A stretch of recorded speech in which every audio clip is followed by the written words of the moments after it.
Well, good morning, everybody. My name is Simon Paramore, and I'm the Commercial Director of Waterloo, owned by Swigan.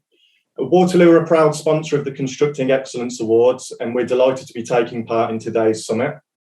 Next slide, please, Patrick. So the session today will be approximately 45 minutes long. The aim of the session is to share thought leadership and hopefully inspire each other to change our perspective and improve the way we do things within our businesses. Please feel free at any point to ask any questions using the chat box, and we'll deal with as many of those as possible. This session will be recorded and will be available next week. We'll also put a link for the website into the chat box as well. Next slide, please, Patrick. So I'm delighted to welcome a representative from each of the teams shortlisted as finalists in the Integration and Collaborative Working category in the Constructing Excellence Awards. Joining me today is Mark Burton, Executive Director of Garenne Construction Group, Andrew Bradshaw, Project Director of Balfour Beatty, Julia Wadden, Commercial Director of Build-Therm Services, and Phil Herbert, Logistic Manager of Balfour Beatty. Next slide, please.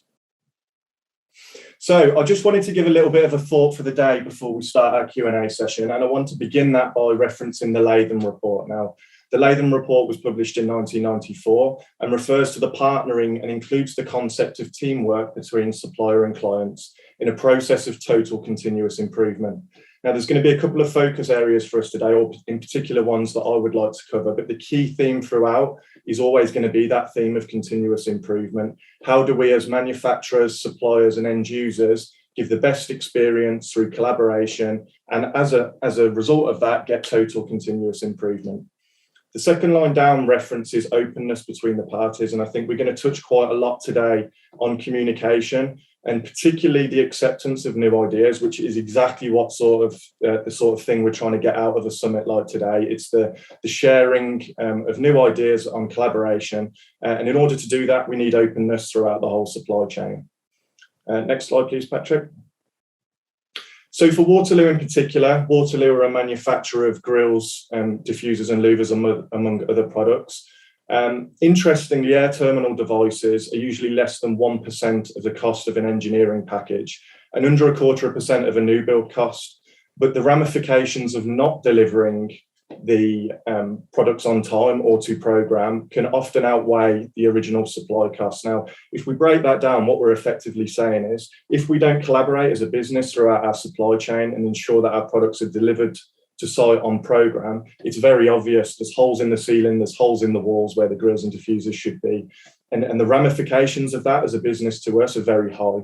So what mitigating actions can we take to prevent that? The first and most obvious one is project planning. And that's from tender process all the way through to delivery scheduling.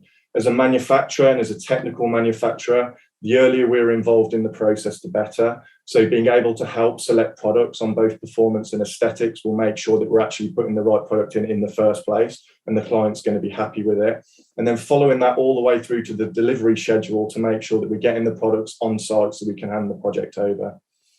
I've also included the transparent sharing of information. Really important that starts at the beginning of the project, but it's sustained all the way through. So once we're at a point where we've issued quotations and we're following up, that we're making sure that there hasn't been any change to either the spec or the project timeline. Now, I've included a line on digitalisation, and I think this is a really interesting one and one that we'll engage with the panellists on later, is to how were we actually collaborating 10 years ago versus how do we collaborate now and how will we collaborate in the future? And I think digitalisation is going to play a big part in that. So when we look at things like BIM modelling, selection tools, ERP technologies, it's really important that we get traction with those and sort of move forward within the industry, using these digital tools to enable us to collaborate in a better way. However, the interesting point, and certainly a point for discussion later today, is how far do we want to take that digitalisation? Are we ever going to be in a position where we collaborate purely through digital tools, or are we always going to require that sort of human interaction to make sure that we get a good end delivery? The last point that I've got on there is with regards to communication and objectives. Having clear and transparent communication of all of the above objectives will help us deliver those projects on time and as required. Next slide, please, Patrick. So this really is my closing thought for the day. Collaboration is a key element in delivering a successful project. We all know that. And it's essential through all facets of the customer journey and should be a strategic driver for all of us. Now, this is really, for me, the most important part within collaboration. It's that we're collaborating both internally within our businesses and externally. We can do all the work possible with our supply chain to make sure everything goes well. But if we're not collaborating within our own organisation, what chance have we got? So ensuring that from the front end sales all the way through to manufacturing to the point that we invoice and post-order support, that we're collaborating all the way through, using that as the fundamental starting point for collaboration, and then working with our customers to offer the best service that we can. And the last point on this is that, as we've already said, sharing knowledge and best practice is fundamental, and we should encourage and engage with each other to bring the industry forward. And today we endeavour to inspire that continuous improvement through that session, using the panellists we've got and engaging with any questions that you've got. Next slide, please. So now we're going to introduce a poll. If you'd just like to take a moment just to review the question, put an answer through, and then we're going to start engaging with our panellists on not only this, but some of the subjects within collaboration. So welcome back, everybody. I'd also like to welcome the panellists once again. Thank you for joining us. So we'll have a little review of these. Obviously, I don't get to see these answers before, so it's quite a nice exercise to be able to look through these in real time. So if we look at the question again, which of the following benefits of collaborative working have you experienced in your projects? It seems quite overwhelmingly there. Increased creativity, perspective and innovation, and teams educate and learn from each other. So in terms of creativity, I think certainly within collaboration, we all experience it throughout our business, that we have departments within our business. Quite often they can get quite siloed, and working together more collaboratively can actually make, certainly for process mapping and business improvement, really help improve those functions. So what we're going to do now is we're going to start engaging with our panellists. And Mark Burton, if I could come to you first. Any reflections on those polls with regards to creativity and innovation through collaboration? No, I think the results are quite interesting. If you had the opportunity to tick more than one box, I think you could say that the majority, or if not all 7 of those items, would probably be ticked off. I thought it was interesting that there was one that scored 0, which was overall project deliveries accelerated. My personal experience last year, I was project director for the Jersey Nightingale, a unique project, extreme circumstances in the COVID pandemic, but we actually saw the benefit of collaboration did accelerate that. A project where we had a defined timeline, where we had to bring a disparate array of different businesses, individuals and government departments, everybody came together and we actually did accelerate and achieve a target date. So I'd see that as an achievable objective. I mean, it's interesting actually, Mark, when you say that, is that, and somebody's added in the comments that it would be nice to have been able to select all of them. When you have these sort of polls and you have questions on how collaboration improves your business, it's things like acceleration of projects, also bottom line, working and collaborating, reducing the risk of project delays, all of these things. They all play into it, but I think it's one of those things where you talk about collaboration, you try and you're thinking more about the strategic elements, aren't you, of what you do as a business rather than the net result. And the net result generally is that you're going to have a much more successful project delivered faster at a better profitability. And it's just a great aid for the business. Andrew, I'd like to come to you. Any reflections on the poll? Again, I was a bit surprised by the overall delivery acceleration nil return. But I'm certainly one of those people who would have put in pretty much all of those items as poll responses. But I think it's the teams educating and learning from each other is absolutely key to what you then get the long-term viability of what you're producing is that you get to meet people who are end-use maintainers and people like that who can have feedback early on if you've got a truly collaborative environment, and obviously clients will introduce that dimension of their team to the people doing the front end development. And that's where people will often come up with it. Oh, I didn't realise that was important to you, or something like that. Or here's something that we can do that will achieve a better objective. So you do get a better idea of what the objectives of all those different players are in the collaborative environment, rather than just here's your job, get on and do it. Yeah, great. Thanks, Andrew. Julie, I'd like to ask you a question on what hinders collaboration. We know what things we can do to drive it and increase it. But what stops us from doing that day to day? Sorry. Well, I think we hinder collaboration, and by we, I say the stakeholders. I think collaboration has to be from all parties, and I think whilst not intentionally, I think a lot of us hinder it, probably unintentionally, by not being open with the full party, whether it's from the main contractor level or down to the subcontractor level that we're at, and not passing all that information down the supply chain. The more open that you can be with a project and share all the information between all the parties, the better it's going to go. And that's certainly what we found on all our projects. When we get everyone around a table, whether virtually or in person, it's so much easier to manage it and come up with different solutions and different ideas to accelerate program, come up with creative solutions, and just work together. And I think, yeah, so that's my opinion, is that the biggest hindrance is us. Yeah, and I think, and it would be interesting to hear everybody's opinion on this, actually. I think one of the biggest hindrances actually to collaboration is time, and actually how we structure ourselves as a business. In an ideal world, if we could take one project and say, right, we're going to sit down and we're going to plan out exactly how we want this project to run from start to finish. How can we maximize our collaboration in the biggest way possible? A big hindrance to that is time and timelines for delivering projects. And actually, it can be very easy then to start taking shortcuts, isn't it? And to start maybe trying to speed the process up. And I think, again, time can be a big hindrance to our collaboration. And it's something that if we sort of embed it into our business from the ground up and get our processes right to enable us to collaborate, it's going to make that job a lot easier.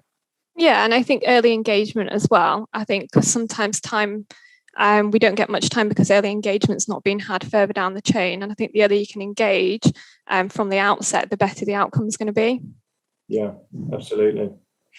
Phil, I'd like to come to you on technology aids. Are there any, or are you utilising at the moment any technologies within your business, and how do you see that could help us collaborate moving forward? Yeah, we've had quite a big drive on the M4 from the logistics perspective to really embrace the digital space. If I start, one of the key to successful delivery of logistics, and therefore having a good or a effective impact on productivity, is intelligent asset tracking and visibility. So knowing exactly where our resource is en route to the project and what is exactly delivered. Now, we adopted the approach here with because us as a project don't own a lot of that. That is owned by the supply chain. It's the supply chain's assets actually delivering to the project. So I engaged early with the supply chain to seek their thoughts firstly. And there was a degree of resistance at times because obviously it comes with a bit of a cost as well. However, once we've been through the benefits of it, truly understand it and empathise with the supply chain's thoughts on it, we've managed to drive quite a few digital initiatives in what have had a really significant impact in a good way on productivity. For example, that we've now got a system that we track the delivery of aggregates into the project. So that has been embraced by the majority of our aggregate suppliers and allows us in the logistics stroke operational control room to be able to provide that situational awareness to the end user where it truly matters, where it is when they can expect that delivery. And should there be any delays, we can then retask assets across the project so there's no time lost. We've brought quite a lot of digital initiatives in, and I think the key one on collaboration there is it's had to be collaborative because we don't own those assets. It's owned by the supply chain.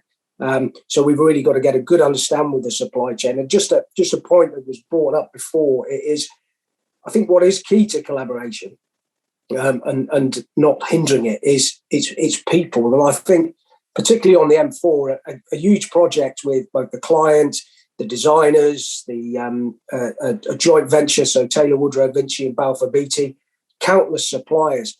Is trying his best to foster a one-team approach and really for the length of that project, shaking off your hat of which company you come for and putting on that hat that you are the M4 for that period of time and you're loaned out. And then, if I do a half-decent job, I might be invited back to Balfour Beatty. But yeah, it's putting that M4 smart motorway head on and not looking at it as a supplier, looking at they're an integral part of actually delivering that end product and that end project.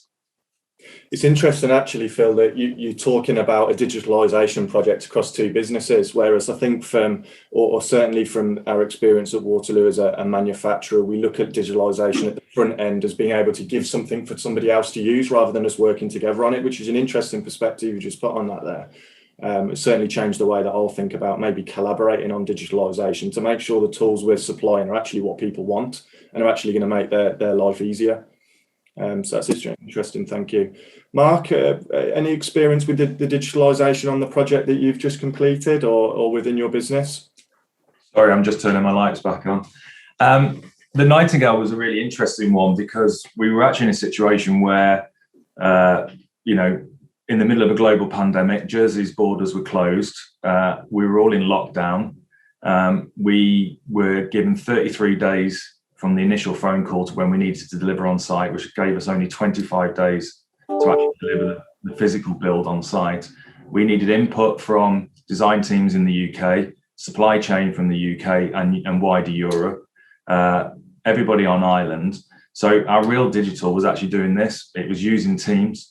We had no physical contact with our client at the time during that period. But where we actually went back to was good old-fashioned communication. The objective of the project was absolutely clear from day one. We had probably, we were just short of 600 people on site during the build, probably the same again in back offices and support doing other functions. But every single person understood that the objective was to deliver a 180-bed hospital by the 4th of May last year. It was crystal clear. Technology didn't play a part in that. Telephones, talking, constantly reinforcing the message. We were bringing supply chain locally together where we had, 5 companies working together. The program, as you can appreciate, was very fast and accelerated. There was no one company that could deliver any particular trade. So it was how we brought trades together.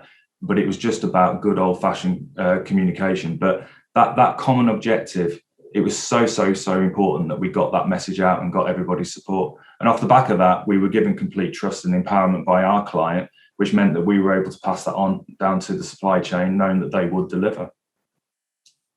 Thank you, Mark. Andrew, any reflections on technology?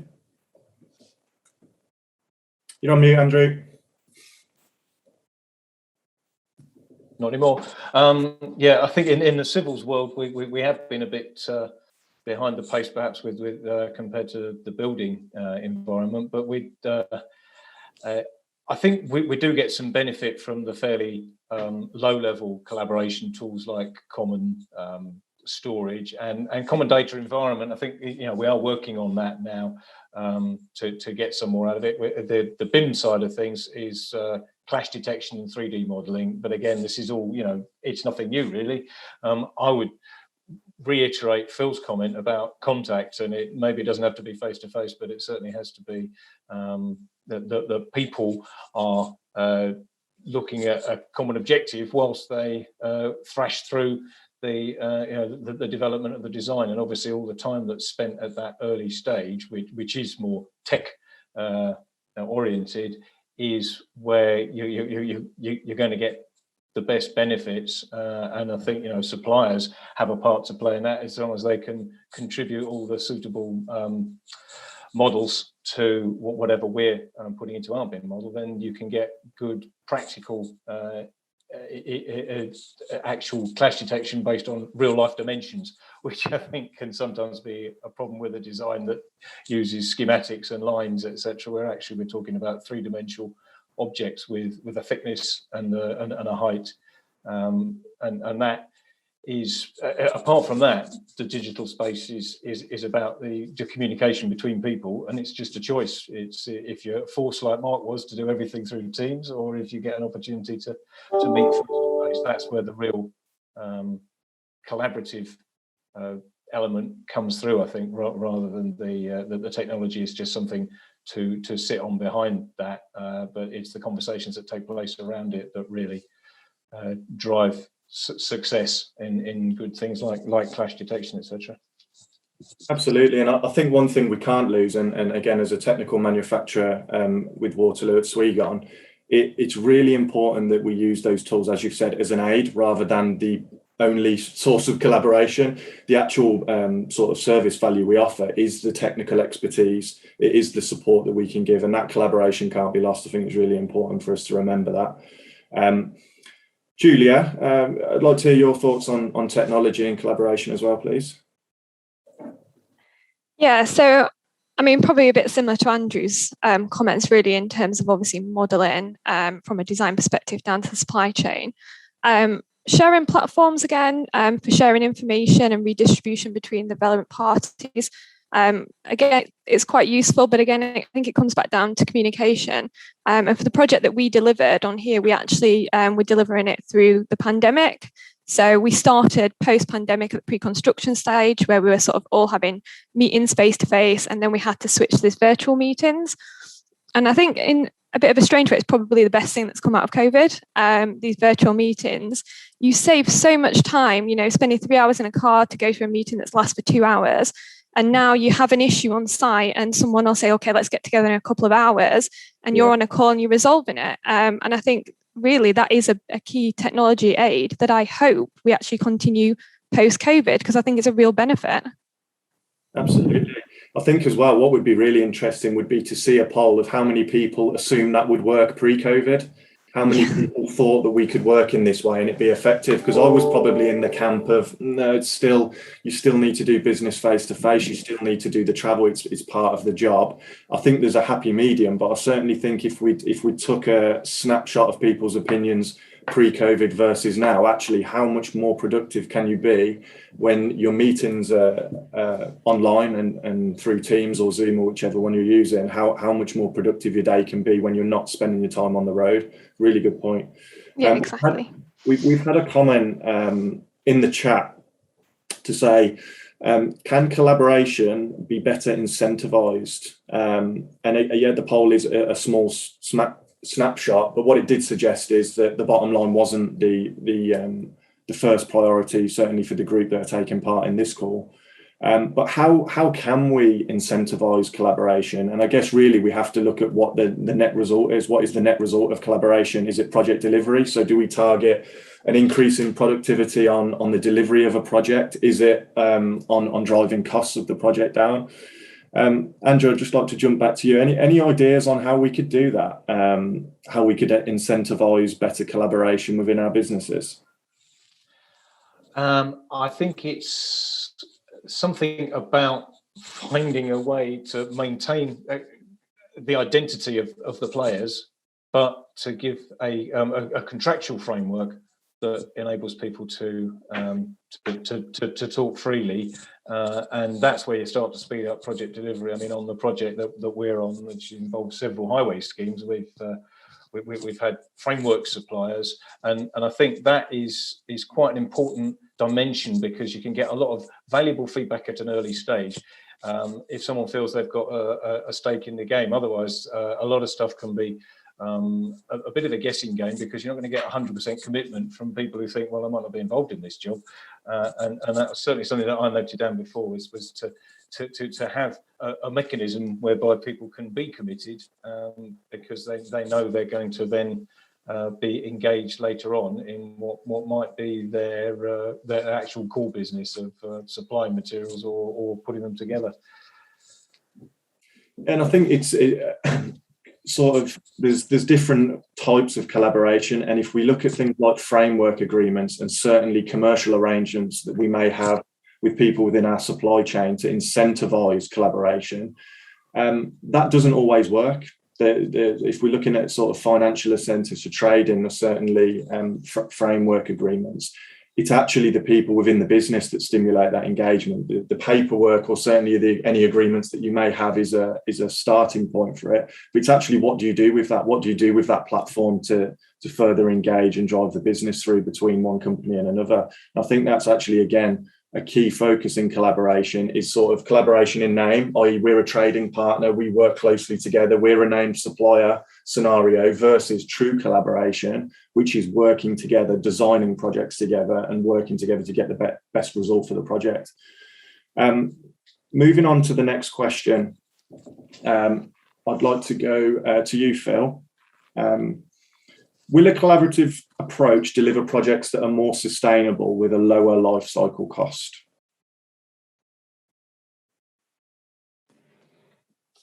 Yes. I'll elaborate. 100%. I can only look at it from my own environment on highways and on the M4, but other highways projects. And I think what it's shown is that our collaboration with the supply chain is firstly, what we've tried to do is give a more sense of sort of engagement and pride with the supply chain, to not just say, right, you're delivering stone in, you're delivering planting, but give them a view what the project's about, what we're looking to deliver, and what that means. And then with the drive of the digitisation, I think that although a tough road, is we've seen benefits all round, because it's streamlined suppliers' operations, because it's reduced their back end staff having to deal with the archaic sort of paperwork and that sort of life. And I fully acknowledge that comes at a cost, because it could ultimately result in people moving on from their jobs and that side. So I caveat on that.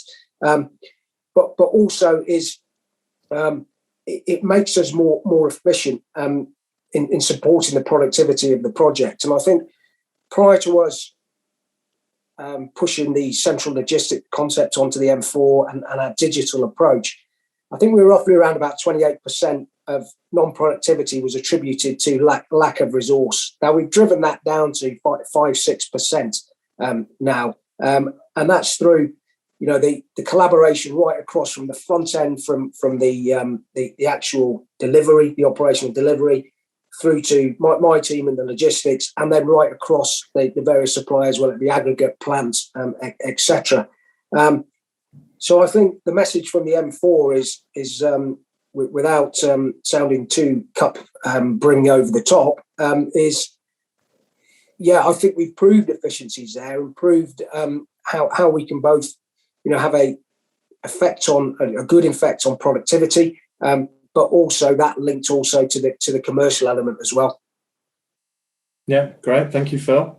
Mark, I'd like to come to you next. I'd be particularly interested to hear your opinion on this, given that we're talking about life cycle cost, and the last project you did was obviously hopefully a short-term project. So any comments on that? Yeah, our Nightingale was really interesting because we delivered it as a joint venture. So we as a business are based in the Channel Islands. We were working with Sir McAlpines, who, as part of the IHP framework on Procure 22, had knowledge and experience from Manchester. And our other partner was FES, an MEP contractor who was working on the Glasgow scheme. And I think that was what was really interesting about our collaboration, was we had a vast array of knowledge that was gained from McAlpines and FES in terms of Manchester, Glasgow, and other search centres they were involved in. But we were able to combine that with our understanding of the local context and how you build and work within Jersey. And the client was really interested in it because he knew that he had the confidence in us in terms of a local delivery partner. But that ability to gain that knowledge share, I mean, I estimated at the time that we probably saved somewhere between 4 to 6 weeks just in the design, because we weren't reinventing the wheel. The question was, what are you doing somewhere else? Does it work? Yes or no? The answers were predominantly yes. However, there was always a learning, or something had happened. Manchester, for example, was 10 days ahead of us. So we were able then to capitalise on that learning to avoid making the same mistake as we went into the Jersey programme. And that was invaluable. It was just so important to us. It really was. Great. Thanks, Mark. Julie, I'd like to come to you next and ask you the question on, does a collaborative approach mean we have better buildings for occupants?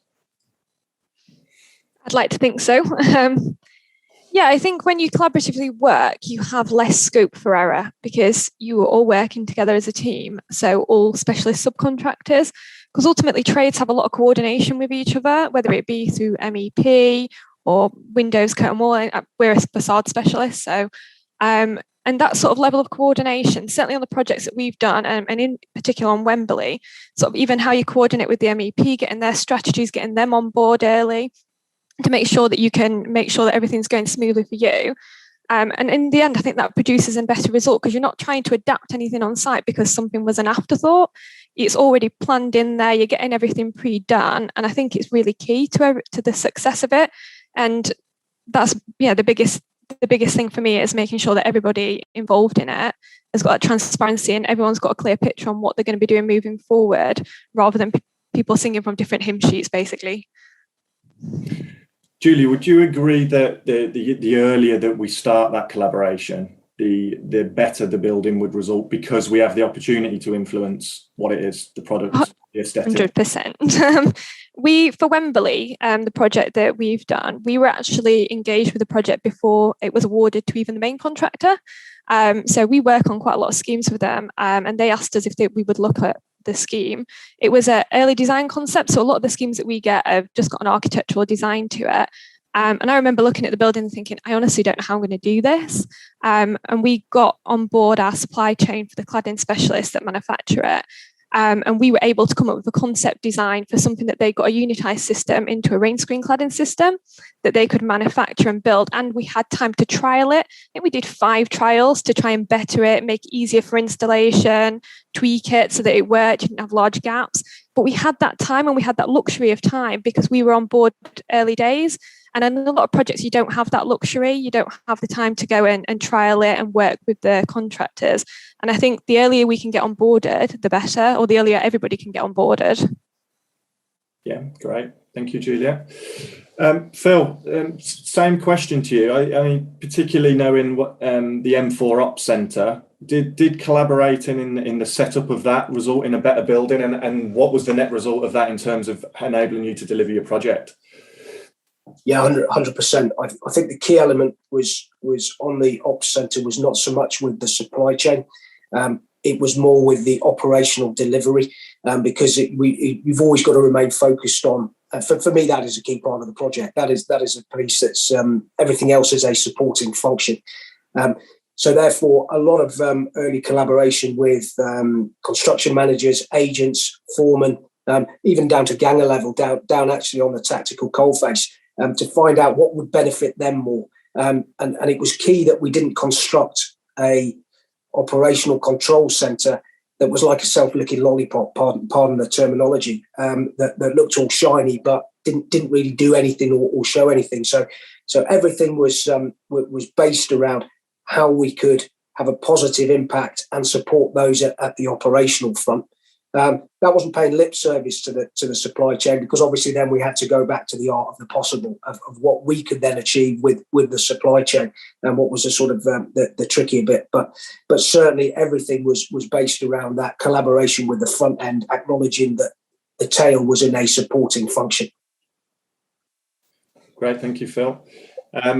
The next question that I want to look at really is specifically with regards to our business and advice on how we can improve collaboration. So we've already referenced, and Julia and I just discussed this, the earlier as a manufacturing entity we can get involved in the collaboration, the better and smoother the project for us.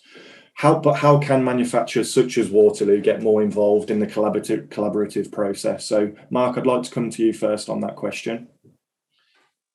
Yeah, I mean, I think construction inevitably is quite a complex process, isn't it? Most of the buildings we build or civils projects we do, they tend to be one-offs. We're not a repetitive manufacturing cycle. So I think utilising the skills, the knowledge, the experience, the innovation, whatever it may be in terms of the supply chain, I think is a really, really important thing to do. Clearly evidence in it. Benchmark data, giving clients the confidence, people who perhaps have not done this before, to show that it works, I think is a really good way at looking at it. And yeah, I just think collaboration has got to be a positive way forward in terms of delivering some of these complex buildings. Thank you, Mark. Andrew, I'd like to come to you on that question as well. Any advice on getting us more involved in the collaborative process? Advice. I think the important thing remains getting access to you guys and in the early stages of people trying to scope out what they're trying to do.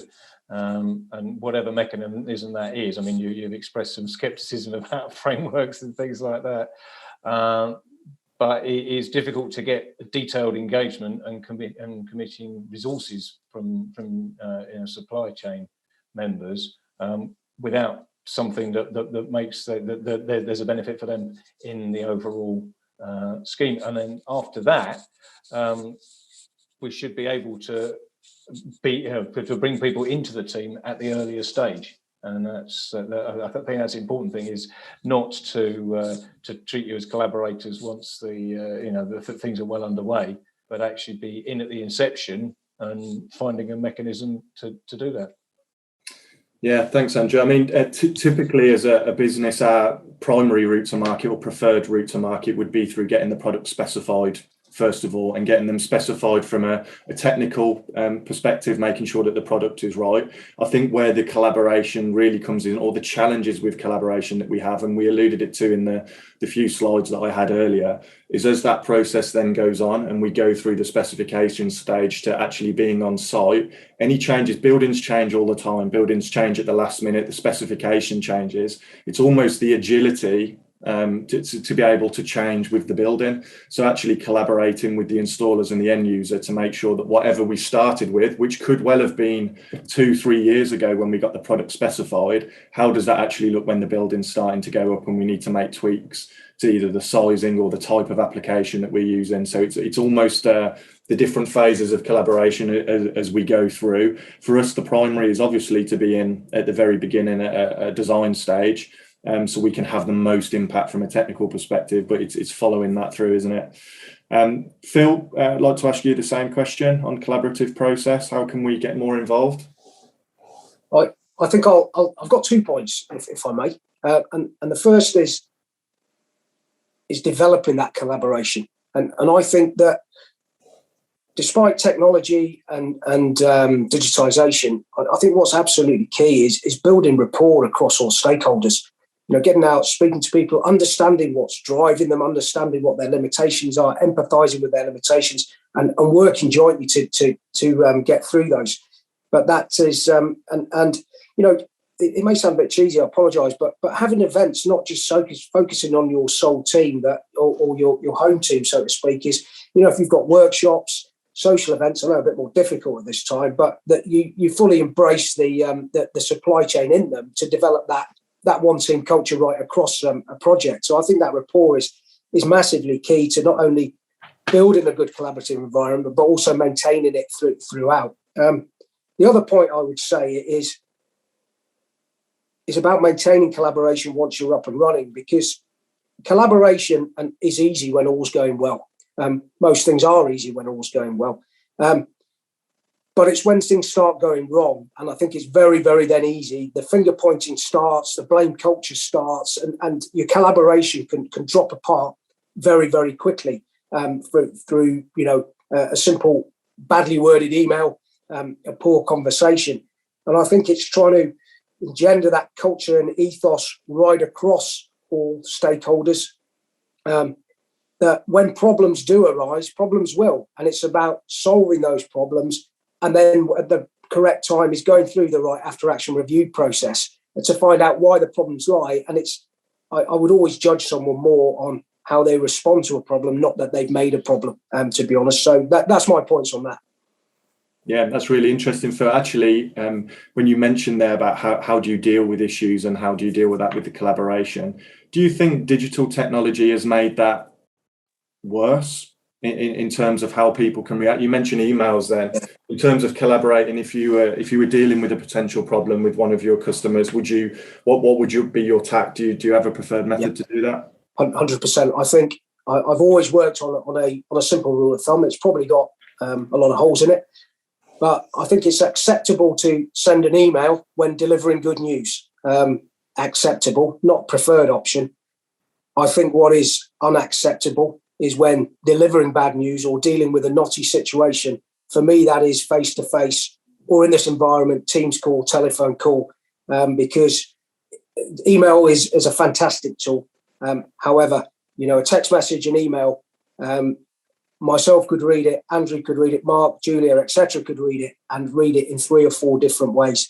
And I think to take that ambiguity out of the situation, when dealing with knotty situations, bad news, it must be, in my humble opinion, dealt with face-to-face, or at the very least a telephone call, appreciating the challenging times we're in at the moment. Yeah. Thank you, Phil. Julie, I'd like to ask you the same question. How can we get more involved in the collaborative process? So I suppose I look at it from a little bit of a different perspective, because we are an installer, we're a subcontractor. So I think ultimately, in some respects, in reality, the driving force for the collaborative working really needs to come from the top and come down, which isn't always possible. But in relation to the supply chain, obviously you deal directly with the subcontractor, the installers. And I think the proactive approach that you can have with the installers and going the extra mile, and that's really what we found on Wembley, is they went the extra mile. They came to our design meetings, they sat with our designers, they helped us design it, and not all suppliers will do that. They won't go that extra mile, and sometimes all they do is merely get the order and go and process it, and they don't really have that much involvement in it. And I think it's really getting involved, understanding the project, and taking the time to work with the parties to make sure that everybody understands it. And if that can be followed up through the chain as well, so that other parties are involved and you're sitting in the wider design teams meetings, then that's also great. Yeah, I agree. Thanks, Julia.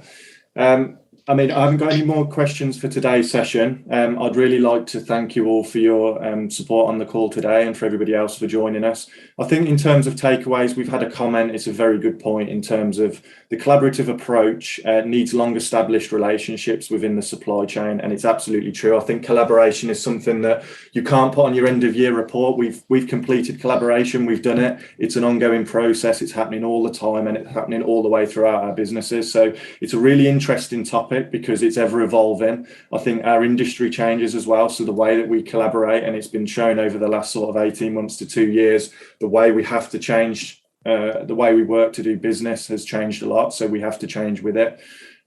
It's been a really great session. Thank you for your support.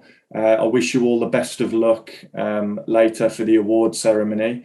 There is a link in the chat box for the ceremony later on this evening. That will be from 5:30. So if you can join us at that point, please do. Other than that, I'd just like to thank you all for your time today, and have a good day.